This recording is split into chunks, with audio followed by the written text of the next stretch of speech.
Hello.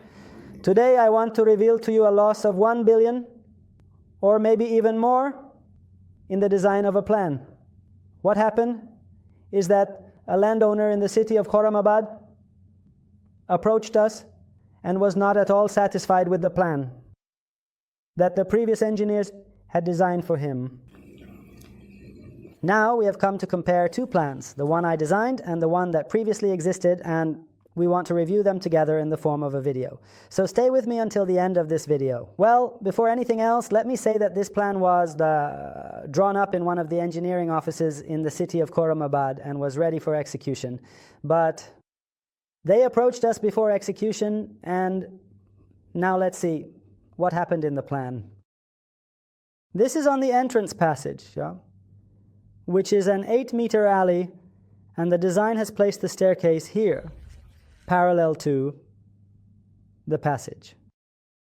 Well, this is the path of disaster that is considered for it, where entry happens without any barrier and directly leads to a valley.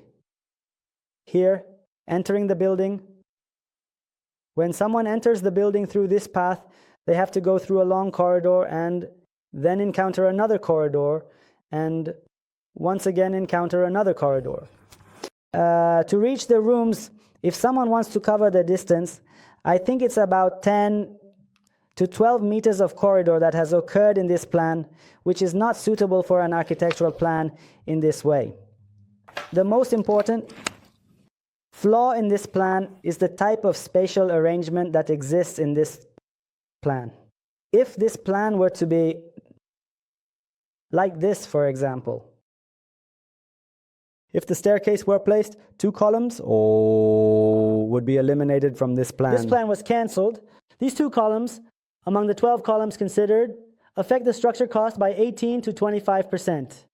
This means that just considering these 2 columns, 18 to 25% has been added to the building cost, which is a significant loss for the owner.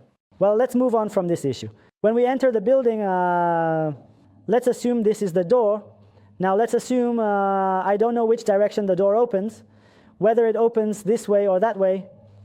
In architectural design, this is very important. Here we have the bathroom, which is elongated, and its proportions are not very correct, with a width of 1 meter and 10 centimeters. By 2 meters and 80 centimeters, it's not suitable at all for a bathroom. Now, let's assume that this is not a problem either, meaning that we assume we've come to terms with the fact that it's not a proper bathroom, it's not suitable.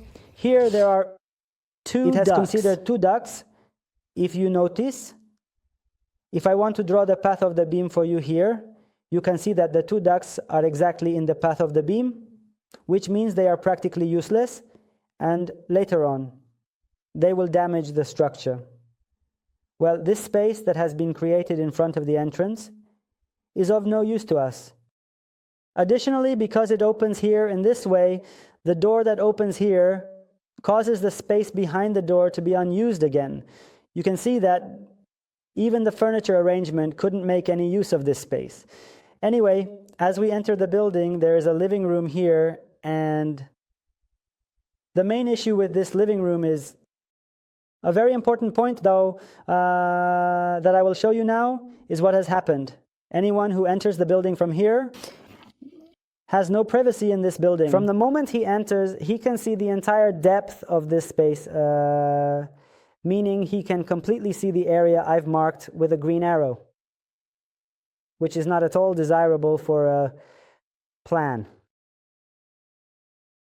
And when we get into these details, when these details are not drawn, other things have happened too. There's a door here, meaning that with the furniture placed here, an extra door has been added. Let's set that aside. We won't focus on it. Another major flaw in this plan is, why should the kitchen width be 1 meter and 90 centimeters? Which kitchen do we know that with a width of 1 meter and 90 centimeters in an 80 square meter area can function properly? Especially a 6-meter kitchen, meaning the entire space is 6 meters.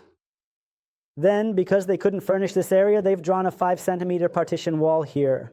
A width of 1 meter and 90 for the kitchen. The kitchen in its poorest state, in its weakest state, has been placed in the plan side, because of this, and all this space has been allocated because you placed the kitchen here. Well, the bathroom considered here does not have appropriate dimensions.